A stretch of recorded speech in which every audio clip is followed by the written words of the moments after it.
उत्तर प्रदेश के एक छोटे से कस्बे चंदनपुर के बाहर जंगल के किनारे एक पुराना बंगला खड़ा था। लोग उसे भूत बंगला कहते थे। दिन में भी उस बंगले के आसपास कोई नहीं जाता था। दीवारों पर काई जमी थी, खिड़कियां टूटी थीं और छत से हमेशा अजीब सी चरमराहट की आवाज आती रहती थी। कस्बे में मान्यता थी कि जो भी रात में उस बंगले में गया वापस नहीं लौटा। 20 साल पहले उस बंगले में ठाकुर रघुवीर सिंह रहते थे, अमीर, घमंडी और निर्दयी। उनकी पत्नी कमला देवी और छोटी बेटी नंदिनी भी वहीं रहती थीं। एक रात बंगले में भयानक आग लग गई। सुबह जब लोग पहुंचे तो बंगला जला हुआ था, लेकिन न किसी की लाश मिली, न किसी के भागने के निशान। बस दीवारों पर जले हुए हाथों के निशान थे, जैसे कोई अंदर से निकलना चाहता हो। उस दिन से बंगला शापित माना जाने लगा। साल 2024। 4 दोस्त आदित्य, रोहन, सीमा और पूजा कॉलेज की छुट्टियों में चंदनपुर आए थे। गांव वालों ने जब भूत बंगले की कहानी सुनाई तो आदित्य हंस पड़ा।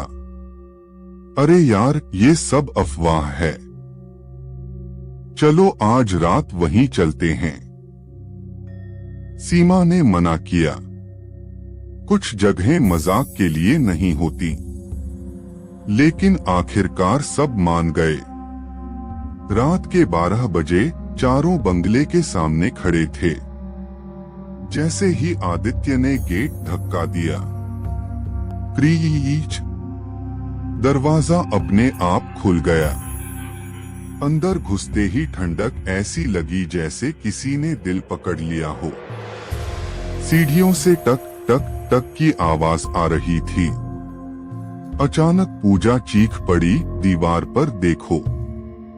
दीवार पर लिखा था, वापस चले जाओ। ऊपर से किसी के रोने की आवाज आई, माँ मुझे बचा लो। नंदिनी की आवाज। रोहन डरते हुए ऊपर गया। सीमा चिल्लाई, मत जाओ। लेकिन देर हो चुकी थी। ऊपर से एक जोर की आवाज आई, धड़ाम। जब वे पहुंचे, रोहन जमीन पर पड़ा था। उसकी आंखें खुली थीं, लेकिन शरीर ठंडा। और उसके कान में कोई फुसफुसाया था, अब तुम यहीं रहोगे। अचानक पूरा बंगला कांपने लगा। एक औरत की जली हुई परछाई सामने आई, कमला देवी। उसने कहा, मेरे पति ने हमें जिंदा जला दिया था। अब हर साल 4 लोग चाहिए ताकि हम आजाद हो सकें। सीमा रोने लगी, हमें छोड़ दो। कमला देवी हंसी, जो अंदर आया वो बाहर नहीं जाता। एक एक करके पूजा और आदित्य भी गायब हो गए। सीमा किसी तरह खिड़की से कूदकर भागी। सुबह गांव वालों ने उसे बेहोश पाया। जब वे बंगले में गए, कोई लाश नहीं, कोई निशान नहीं।